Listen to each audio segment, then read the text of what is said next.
Merci mademoiselle et merci à l'équipe organisatrice d'avoir associé le Centre régional d'investissement à ce séminaire que je juge vraiment très important, sachant qu'on traite aujourd'hui d'un sujet d'une grande importance sur le plan économique. C'est apprendre à entreprendre.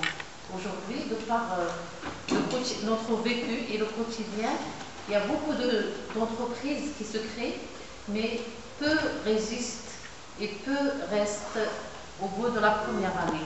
Donc, notre souci à tous, c'est de faire de sorte à ce que les entreprises qui se créent arrivent à résister et à continuer.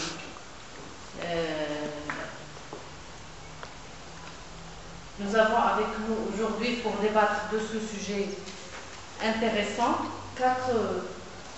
trois ou quatre jeunes entrepreneurs que je remercie infiniment d'avoir accepté à nous donner des témoignages qui seront utiles à ceux qui voudront un jour faire naître une entreprise. Monsieur Hagrouf, Madame Siham Zahidi, directrice générale de Greenmile, entreprise qui opère dans le domaine de l'agriculture. Monsieur Hassan Hagrouf, directeur jeune entrepreneur dans le domaine de l'assurance. Et Monsieur Jamel Diwani, agent général d'assurance. Je les remercie et je donnerai à Monsieur Hassan, Madame, je commence par Madame, je donnerai à Madame Zahidi la parole pour nous donner un témoignage et je la remercie infiniment. C'est comme vous pouvez.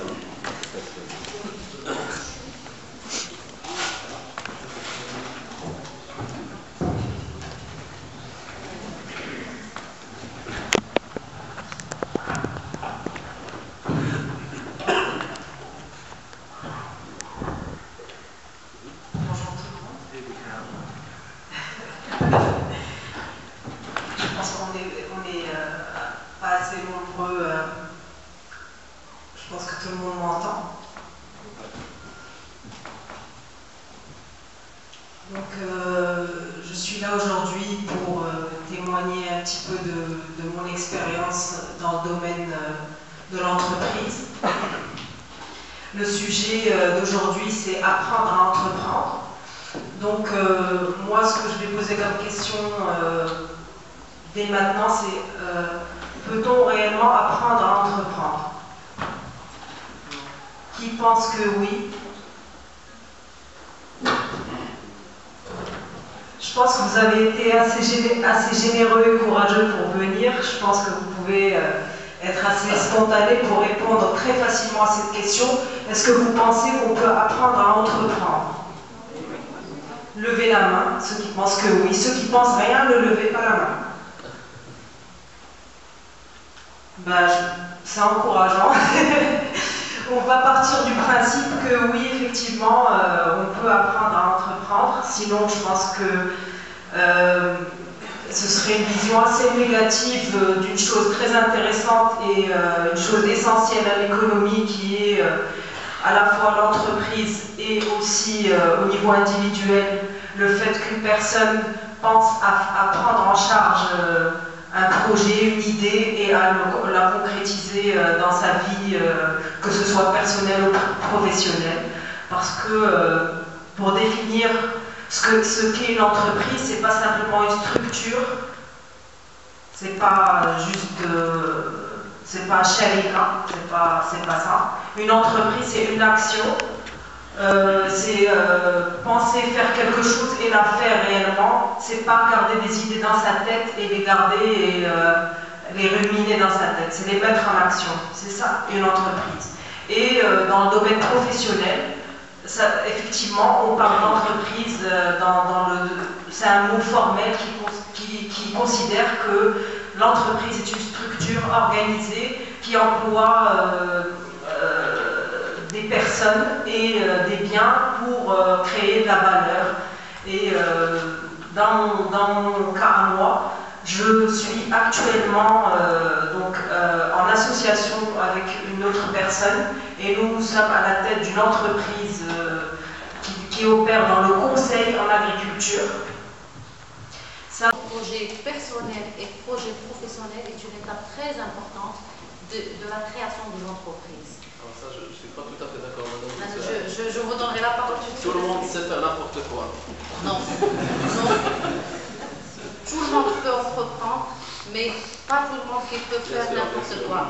Avant d'entreprendre, entre l'idée et l'étude de la faisabilité commerciale et financière d'un projet d'affaires, nous devons absolument passer par une étape importante qui est analyser l'adéquation entre notre projet personnel et notre projet professionnel. Et qui dit projet personnel, dit contraintes personnelles et familiales, dit expérience professionnelle, dit compétences, dit formation. Et c'est ce qu'a fait Hassan Hebrouf, qui, après être sorti de l'ENCG, il y a 11 ans, il a choisi, un peu plus qu'11 ans, il a choisi de travailler pour une grande banque. En tant qu'au départ conseiller commercial et par la suite il a géré avec brillance une grande agence et il a fini par... Le risque calculé. Je n'ai jamais vu quelqu'un qui a calculé un risque. Comment vous avez calculé ce risque? Il n'y a pas de calcul. Ceux qui calculent le risque ne créent pas des entreprises. Voilà. Comment donnez-moi une seule règle. Comment vous allez calculer ce risque? Par quelle équation? Donc, le risque, oui. Ah oui, exactement, on va réfléchir comme notre ami s'attendre bien, donc faire les scénarios qui existent, et partant de là, moi je pense que le risque, c'est le risque de ce que vous allez perdre. En pensant à la création d'initiatives ou d'un projet ou d'un produit, c'est penser au risque. Qu'est-ce que vous allez perdre? Vous allez perdre votre temps pendant plusieurs semaines, ça ne donne rien, c'est un projet qui ne marchera pas.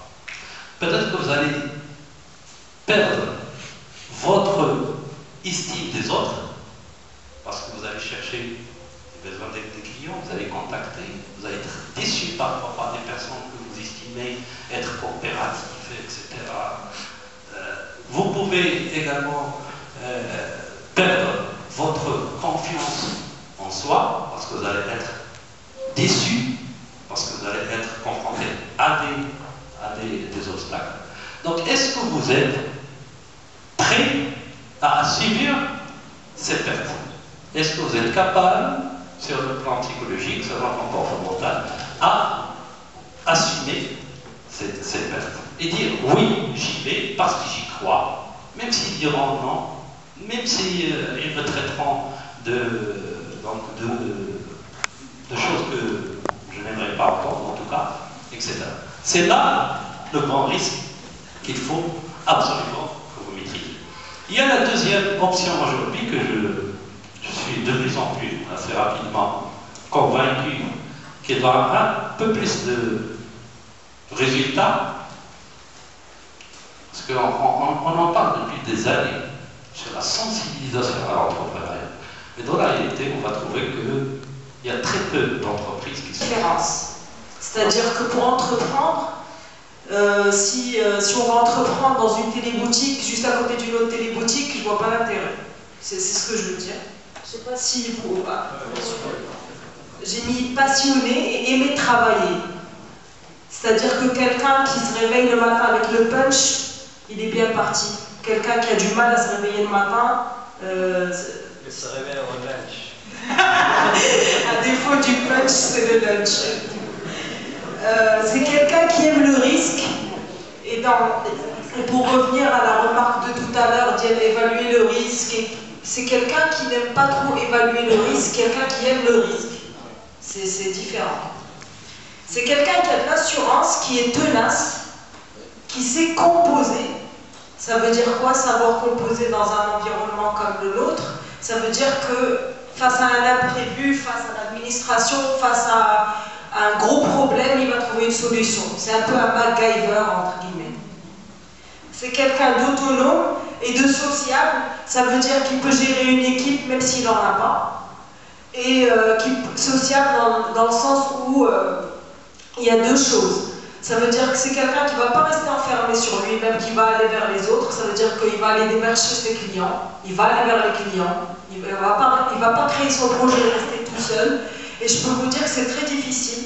À un bon stade, en 2 ans, j'arrive à peine à aller vers les autres, pour vous dire. Et j'ai pas l'air très timide.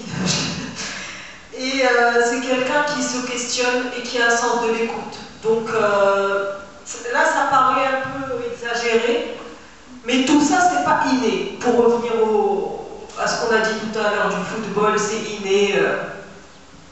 On peut travailler ensemble, il y a des systèmes, à la base, je fais du coaching, et en coaching, on sait qu'on peut travailler n'importe quoi, et tout le monde a des talents, et je suis plus pour l'école qui dit que il n'y a pas beaucoup de choses innées. Je préfère penser comme ça, je pense que c'est plus optimiste, c'est ce que je pense. Voilà, donc je ne sais pas si vous avez d'autres caractéristiques de l'entrepreneur que vous voulez partager.